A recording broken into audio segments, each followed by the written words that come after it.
Hello everyone, myself Dr. Vijayata and we are going to discuss human male reproductive system. Students, this topic we are going to discuss under three headings, that is the primary reproductive organ, that is testes, then the secondary reproductive organ or the accessory organ, and the external genitalia. So in the previous video we have already discussed the primary reproductive organ, so we are discussing now the secondary or the accessory reproductive organ. Secondary or accessory reproductive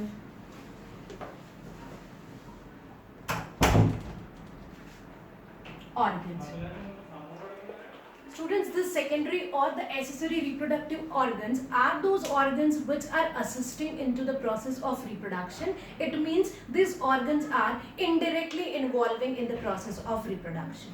So in the secondary reproductive organ of male, there are 5 ducts and 3 different glands. So I am writing the name of a duct first. These ducts are first the rete testes. The second duct is vasa efferentia. Third duct is epididymis. The fourth duct is vasa differentia, and the fifth and the last duct is ejaculatory duct. Students, the sequence of this duct is same. It starts with rete testes, then vasa efferentia, then epididymis. After epididymis, there is a vas differentia and the ejaculatory duct. Now I'll explain you each duct one by one. Then I'll explain you the glands. Okay, students, in the last video we have seen the longitudinal section of a testis. I told you that the testis is divided into the number of testicular lobule. In this testicular lobule, there are a highly convoluted structure that is called as the seminiferous tubule. Student, in this, the one end of this seminiferous tubule is closed and this end of the seminiferous tubule is closed, and at other end they are joined together to form a duct, and this duct is called as the rete testis. I am repeating it one more time. The one end of the seminiferous tubule is closed and at the other end all the seminiferous tubule are joined together to form a highly convoluted duct, and that duct is called as the rete testis. The function of the rete testis, as we all know that this seminiferous tubule is the location where the process of spermatogenesis takes place. So the spermatozoa which are produced in the seminiferous tubule, they travel into the rete testis. Now the rete testis opens into the next duct that is called as the vasa efferentia. So again the vasa efferentia, these are also a convoluted tubule which is made up of 15 to 20 ducts. The function of this vasa efferentia, whatever the spermatozoa are present in the rete testis, they enters into this duct that is called as the vasa efferentia. So if this is a rete testis,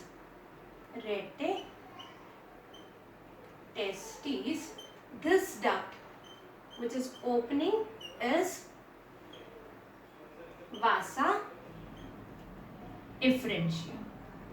Now this vasa efferentia opens into the next duct that is called as the epididymis. So this is the epididymis.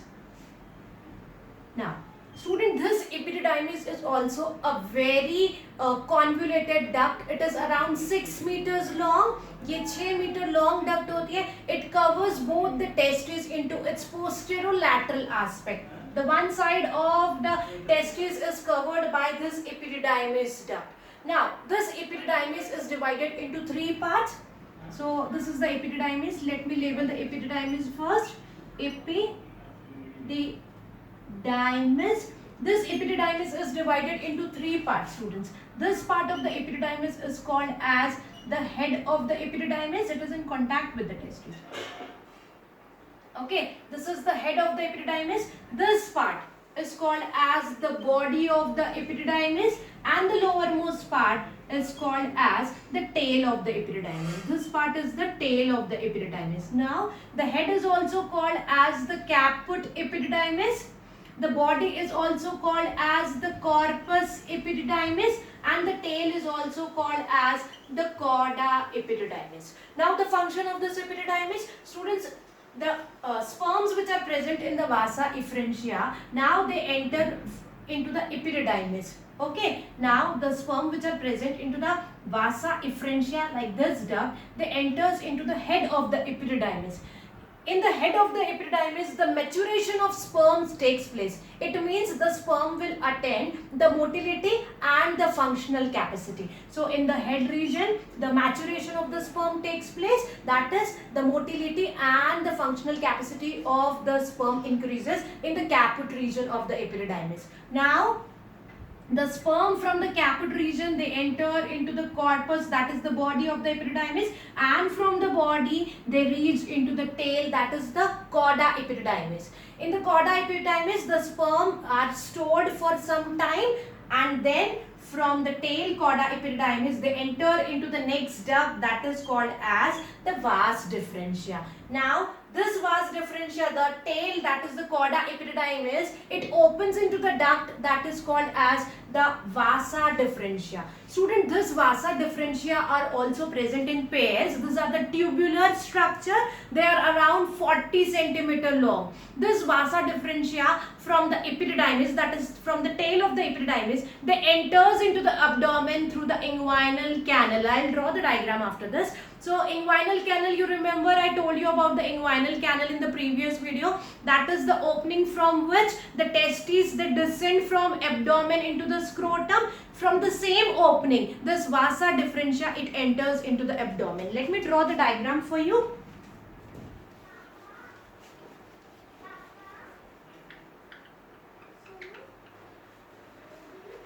So students, if this is a testes, I am drawing only a one testes. This is the epididymis. I told you that epididymis covers the testes from its posterolateral aspect. From this tail of the epididymis, there opens a duct. That duct is called as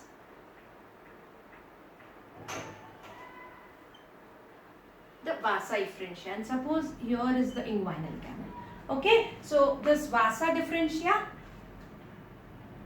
the tail of the epididymis, that is the cauda epididymis, it opens into the next duct, that is called as the vasa differentia. It carries the sperm which are stored in the tail of the epididymis. It enters into the abdominal region through a opening, through a canal, and that canal is called as the inguinal canal. The length of this vasa differentia is around 40 centimeter. Now this vasa differentia, it opens into the next duct, and that duct is called as the ejaculatory duct. Student, this ejaculatory duct are very small duct, around 2 centimeter long, and this duct is formed by the joining of two ducts. That is the duct of vasa differentia and the duct of seminal vesicle. Let me draw the diagram for you for the ejaculatory duct also.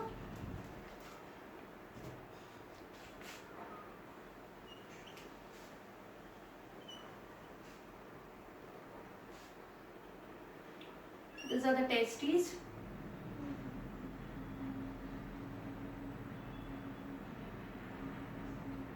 These are the epididymis. Now from the tail of the epididymis, there is a duct called as the vasa differentia.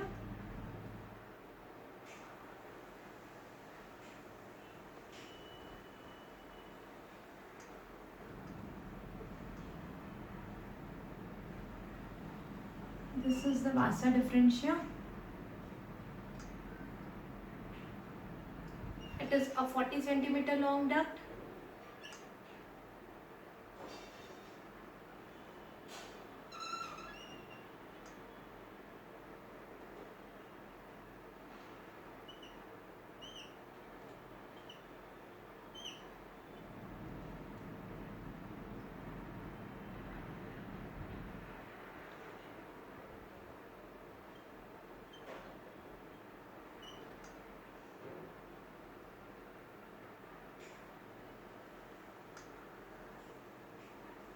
So this small duct, student, this and this small duct is called as the ejaculatory duct. The ejaculatory duct is formed by the joining of the duct of vas deferens and the duct of seminal vesicle. Let me draw the diagram first, then I will label it.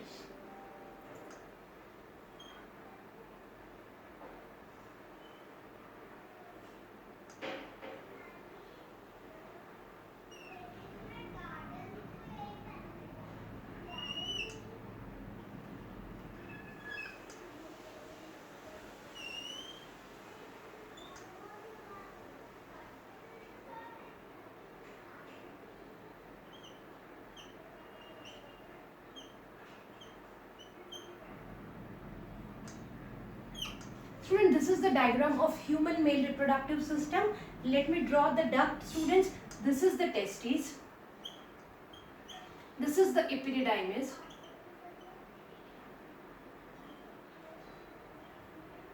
After the epididymis, there is a vas differentia. I told you these are present in pairs and around 40 centimeter long. So this is vasa differentia. Now, after vasa differentia, there is a ejaculatory duct. So this is the ejaculatory duct. This one is the ejaculatory duct. Okay, so this is the ejaculatory duct.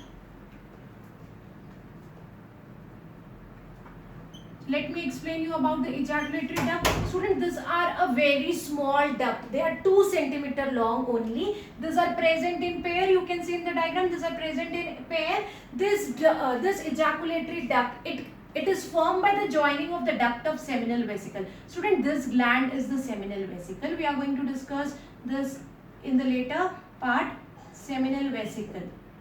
So this is the seminal vesicle and this is the duct of seminal vesicle and this is the duct of vas deferens. The duct of vas deferens and the duct of seminal vesicle, they join together to form a small duct and that duct is called as the ejaculatory duct. So students, whatever sperms which are formed in the seminiferous tubule during the process of spermatogenesis, they enters into the retetestes. From retetestes, they enters into the vasa efferentia. From vasa efferentia, they enters into the epididymis. In the head of the epididymis, the maturation of the sperms takes place. Then the matured sperm enters from the body into the tail region. In the tail region of the epididymis, the sperm stores for some time and then they enter from the vas deferens into the ejaculatory duct.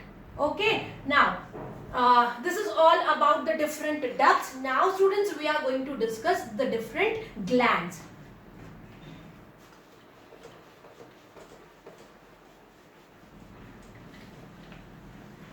So students, there are 3 glands. First is the seminal vesicle. Second is the prostate gland. And the third one is the Cowper's gland. Student, Cowper's gland are also called as the bulbourethral gland. Bulbourethral gland. Now, so students, if this are the glands, they'll secrete some secretions. So let me explain you the secretions of each gland one by one. Students, the very first gland is the seminal vesicle. You can see in the diagram, these are the seminal vesicle. These are present in pairs. ये pairs में present है. These are the pouch of a fibromuscular structure. ये fibromuscular structure के बने हुए pouches जो pairs में present है. The secretion of the seminal vesicle is called as the seminal fluid. They contribute about 60% of the total volume of the semen. Semen में seminal fluid का contribution about 60% होता है. Now, the seminal fluid contains, I'll write, the seminal fluid contains citric acid, fructose, then prostaglandins and fibrinogen. So the citric acid, this citric acid is responsible for maintaining the pH of the semen, that is 7.2 to 8. Fructose, it provides energy to the sperm for swimming. Prostaglandins are responsible for the smooth muscles of contraction of the female reproductive tract, and this fibrinogen is responsible for the coagulation of the semen after ejaculation. So this all are the functions of citric acid, fructose, prostaglandin and fibrinogen. The very important point to remember that it contributes 60% in the total volume of semen, because the secretion of all the three glands are present in the semen. Now next is the prostate gland. Student, this one is the prostate gland. Okay, so I'll label this as prostate gland. This is a single gland which is present after the seminal vesicle. Then the secretion of the prostate gland is called as the prostatic fluid. This prostatic fluid is whitish in color and alkaline. The function of this prostatic fluid is to neutralize the acidity of the vagina. It neutralizes the acidity of the vagina, so the vaginal acidity should not harm the sperm.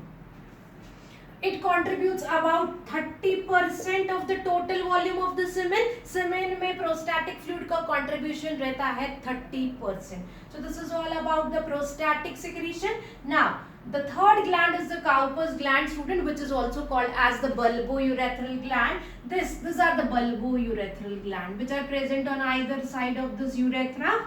So this Cowper's gland, the secretion of this Cowper's gland, these are very small pea-sized gland. The secretion of this Cowper's gland are again alkaline. This alkaline secretion then neutralizes the acidity of the male urethra. This is the male urethra. This male urethra become acidic because of the previous urination. As in case of a male, there is a same passage for the spermatozoa and the same passages for the urine. So the alkaline secretion of this Cowper's gland, it neutralizes the acidity of the male urethra because of the previous urination.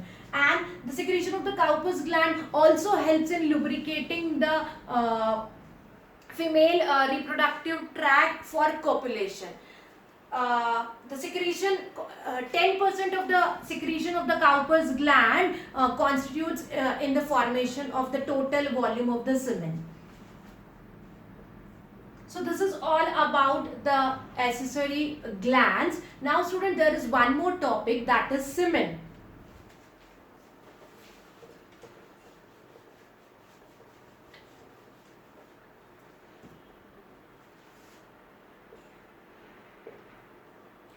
This semen is the whitest secretion.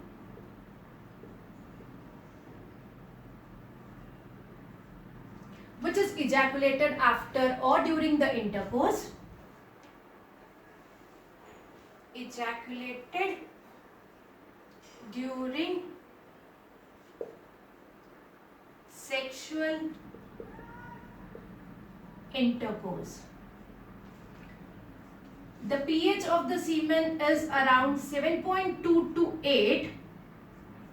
This semen is formed by the spermatozoa and the secretion of all the three glands. And the secretions of all the three accessory glands, that is this seminal vesicle, the prostate gland and the Cowper's gland. We have already seen the contribution. Now 3 to 4 ml of semen which is released after the intercourse, it contains around 300 to 400 millions of sperm. 3 to 4 ml of semen which is released after sexual intercourse contains around 300 to 400 millions of sperm. So student, this is all about semen. So here we have discussed the secondary or the accessory reproductive organ. In the next video we are going to discuss the external genitalia, that is the urethra and the penis. Thank you so much dear students.